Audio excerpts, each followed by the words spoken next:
Hello and welcome to the Trish Rock Inspires podcast, where we explore spirituality, intuition, and life so that you can learn a different and greater perspective on who you are, why you are here, and find more meaning and purpose in your life.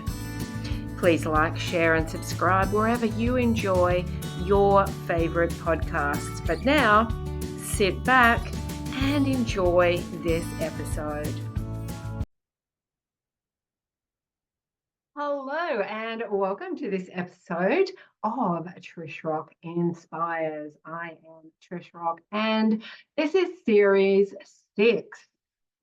I've had a little bit of a break for the past few months really, and most of last year, but this podcast has been going for quite a few years now, over 100 interviews, and there's really a lot of great inspirational content here for you. So be sure to check out some of the previous series. But this series 6, this series is all about sparking your spirit. And there's going to be lots of different inspiring talks by myself and also many other guests who have sparked their spirit, but also are sparking that essence in other people that they work with and other people that they inspire. So I hope that you are encouraged and inspired by this series as well. To start this series off, I had an experience the other day that I wanted to talk about because it's a big topic and it's about addictions.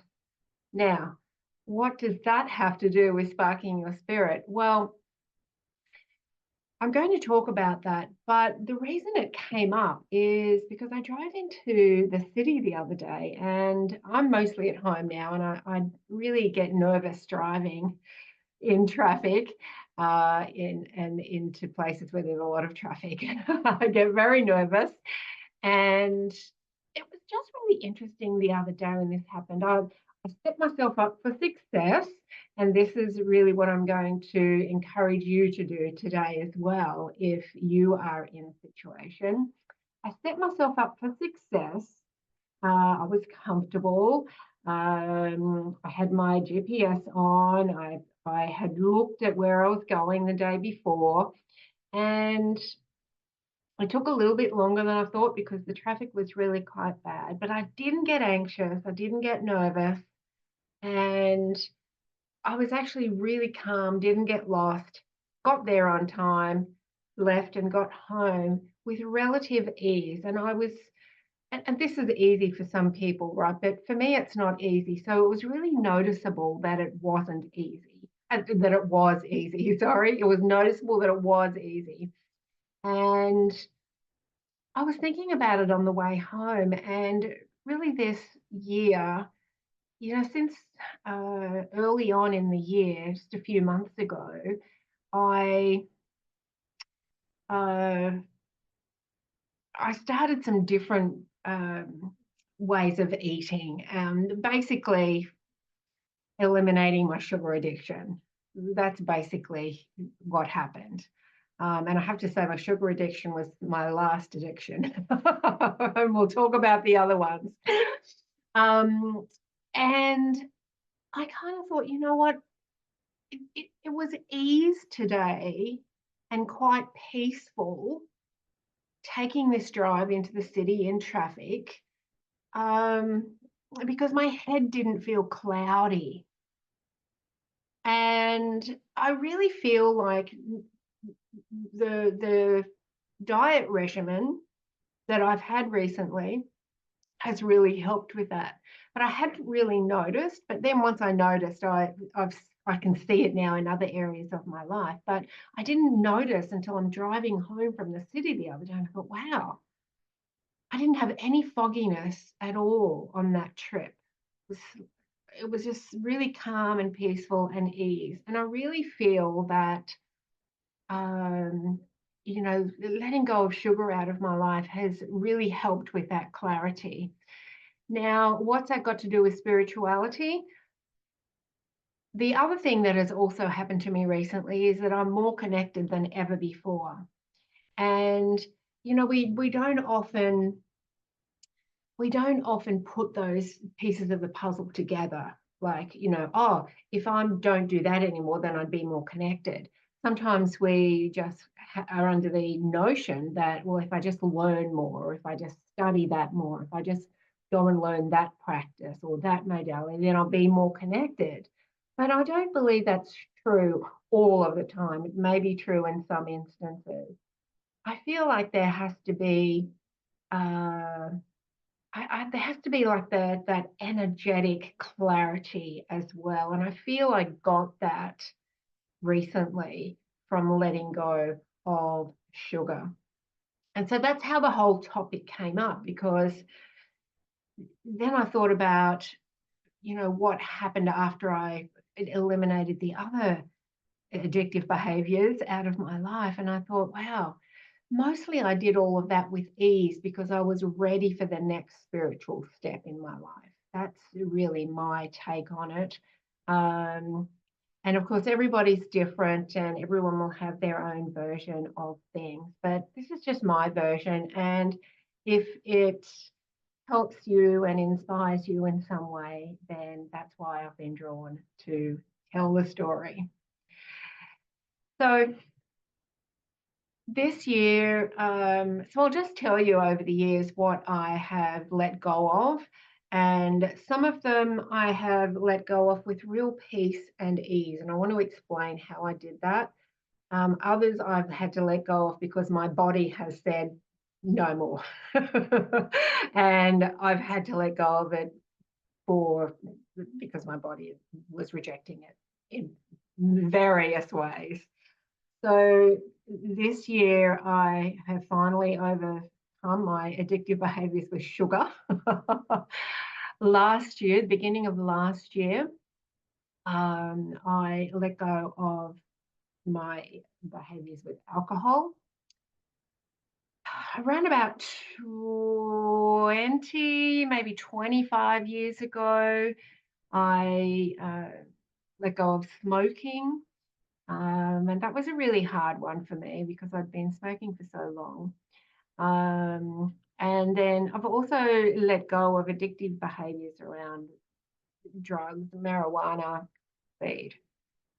And there's been other behaviors as well, you know, that that I have actually moved on from as well. And I feel that is also because of my spiritual growth. So I've moved on from, feeling like the victim in life and needing to please everybody, needing to be validated from people. Like they were all addictive behaviors for me as well. But they weren't the same as a physical thing, giving up. They were more of a transformation through my spiritual practices.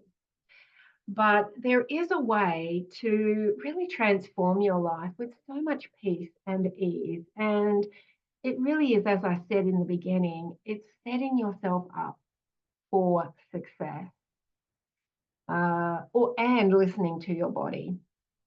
So back many, many, many years ago, after my first divorce, 21, I really got in with the wrong crowd.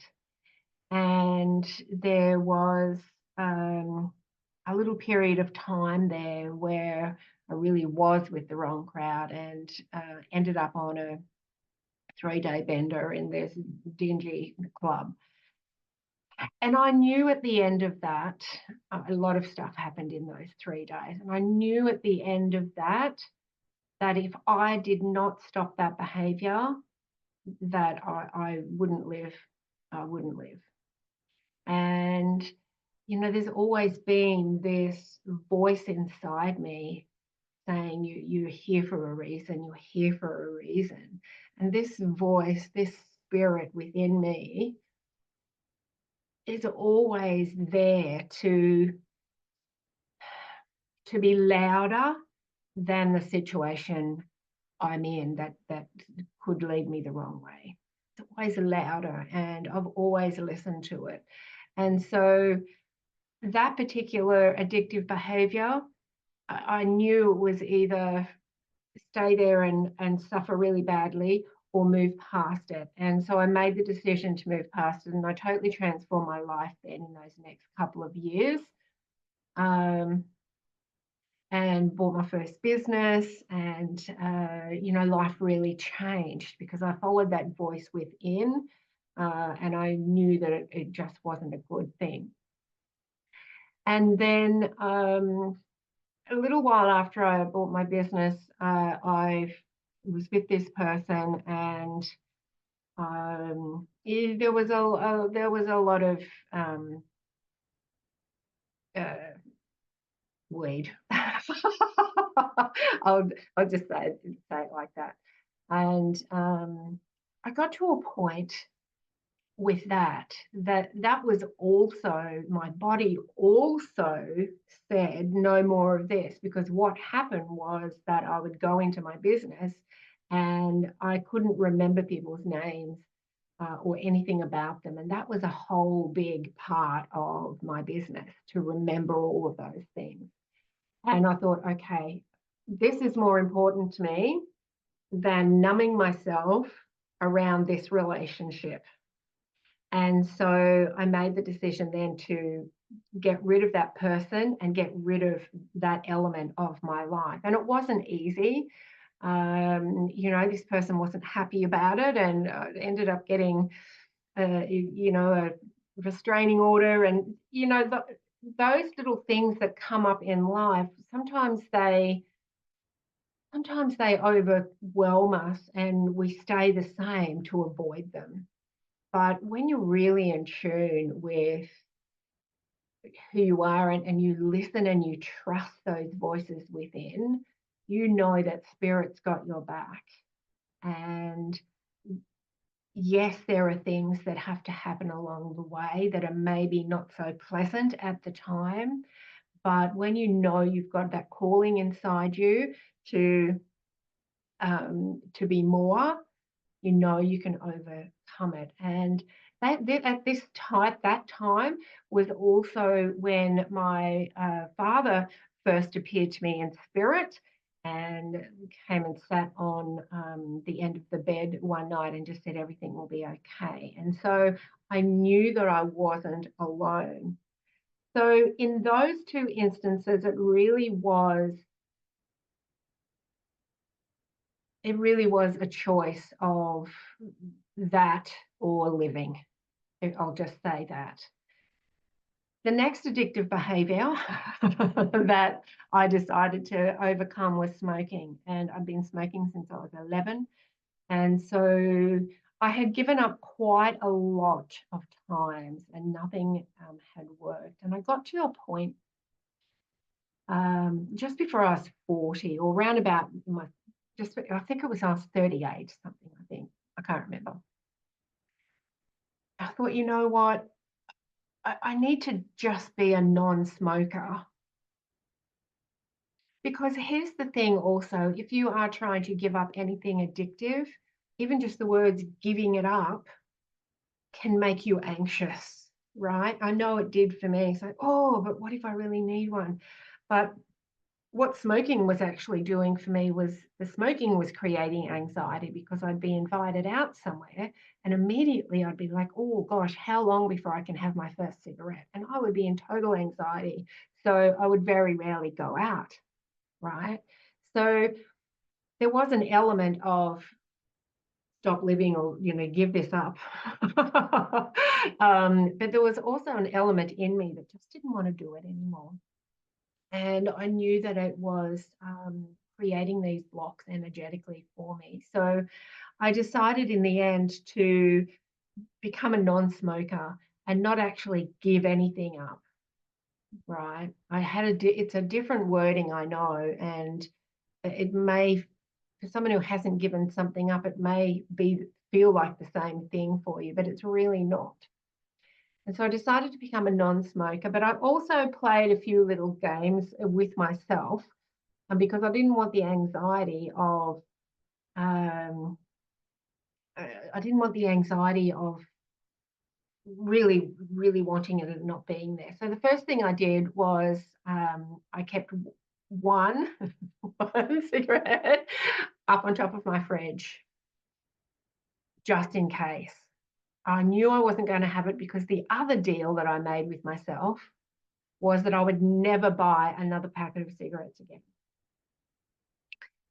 So what happened in that first year, I kept my deal to myself that I would never buy another pack of cigarettes again. Now, I had a few cigarettes that year, but only if, and they were more rollies I was having, and only if I was out with someone who was having a hand rolled one, and they would give me one.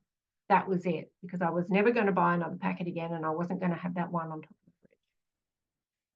So that was for about a year, and I think I might have had one the year after, but I never bought another packet again. And ultimately, I didn't need that one either. But there was a lot of peace and ease in that because I didn't feel I was giving anything up. I was a non-smoker. And every now and again, I might have had one. And there was a lot of peace in that. And so I've also, I wasn't drinking a lot, but it was a part of my life. And I also wanted to give that up because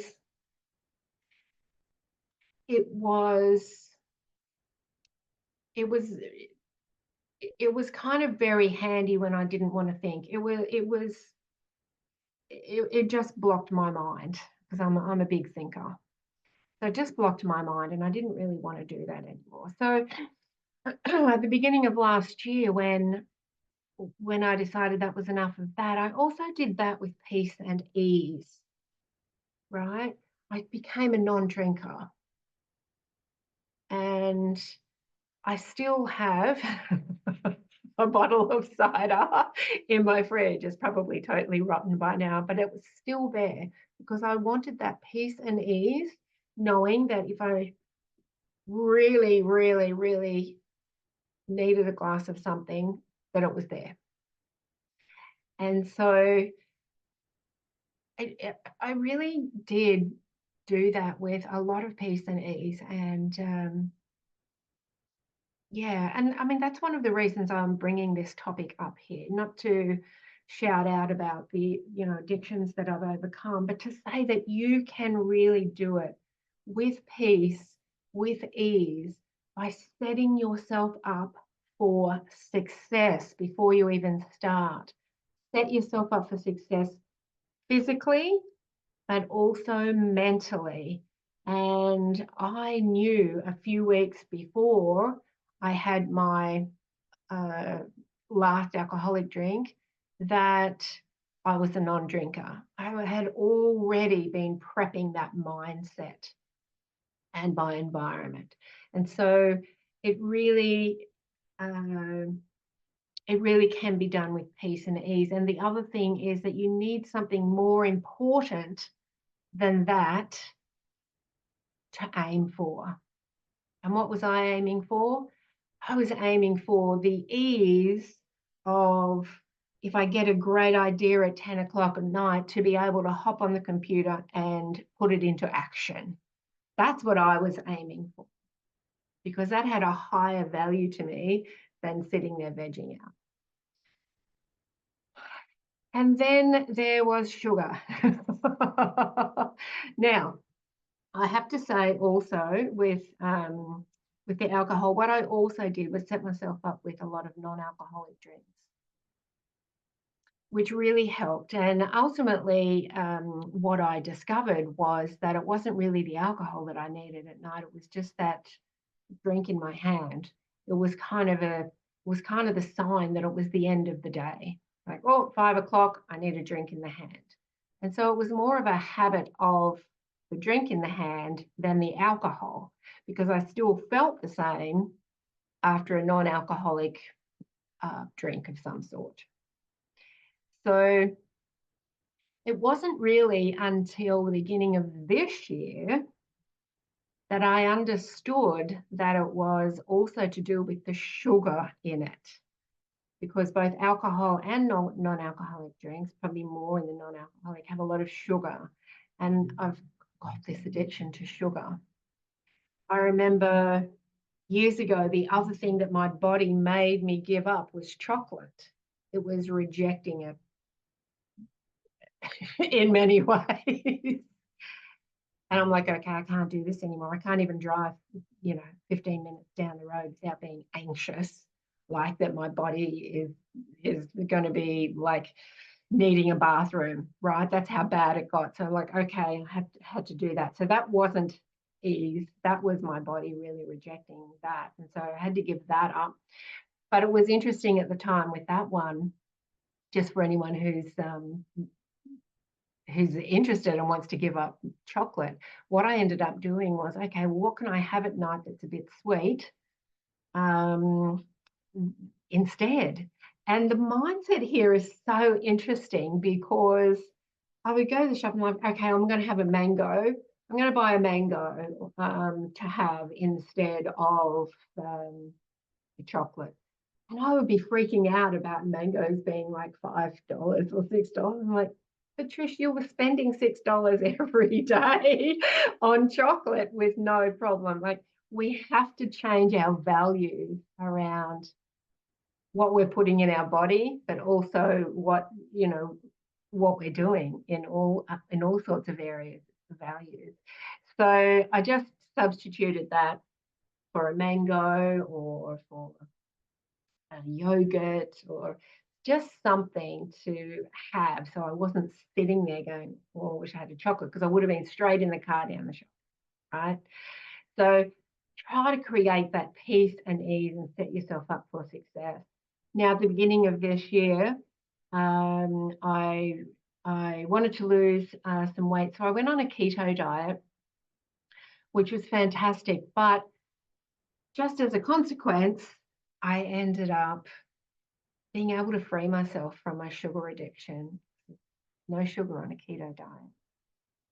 I stopped drinking the non-alcoholic drinks, no sugar, and that has led me to such clarity, and no more fogginess, and a real depth of intuitive knowing that I haven't really had before.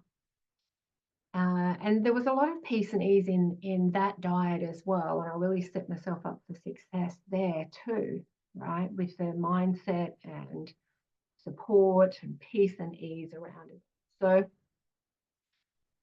So I want to say to you that if you are at a point in your life where there are some things in your life that just do not feel aligned anymore, in your mind, in your energy, in your body, because your body will be telling you, yes, keep doing that, or no, that needs to change. If that is happening with you and you're scared maybe to change or to transform something in your life, firstly, ask yourself, and really listen to that voice within you. Ask yourself, what is it within me that is calling me here? What is it? Is it something greater that I'm meant to be doing? Is it something greater that I'm meant to be feeling? Am I meant to be feeling more peaceful now? Is this a calling from spirit to say, hey, it's time? You're really out of alignment with that. Let's align you so that you find more peace and calm within yourself. So ask yourself, what is it that spirit is calling for you right now? And really have a look at, what is it that you've been looking at lately or listening that is interesting for you. And maybe you've been looking at more spiritual things, new modalities, new things that you could learn, perhaps new people coming in that have interesting things to say. have a look at that and then just ask yourself, okay, am I willing to move into this new energy that feels really good and leave the old behind? And if that's a yes, then you can find the way. But if you ask yourself the question and then you have all of those things in your head going, but what if, but what if, but what if, you will never make that move. So ask yourself the question, am I ready to move away from that thing, that alignment, that addictive behavior, that area, that environment, those people that are not in alignment with me anymore, to this more peaceful path here?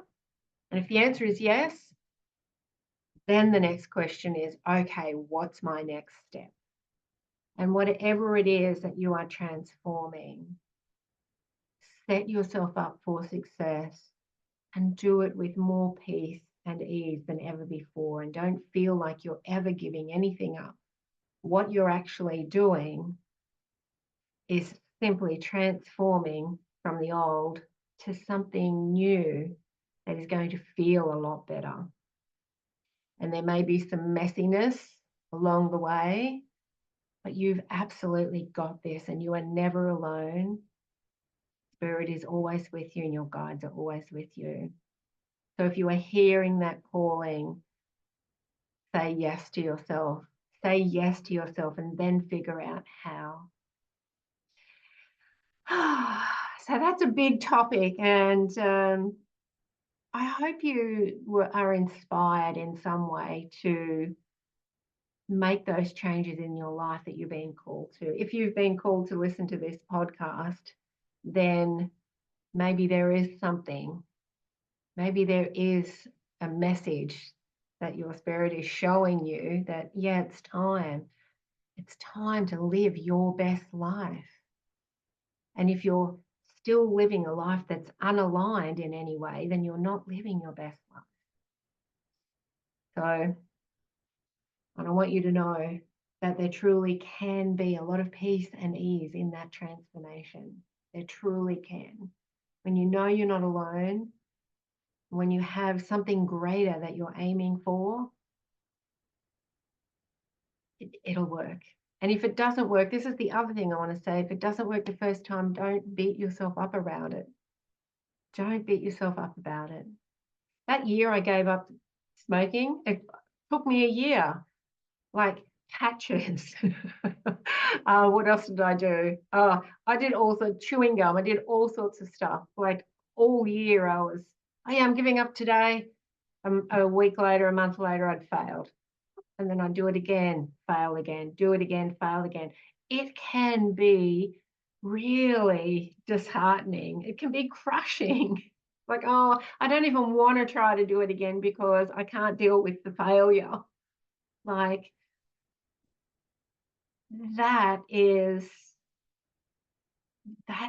so human of us, isn't it? Right? And then we beat ourselves up about, I can't even give that up when I try, right?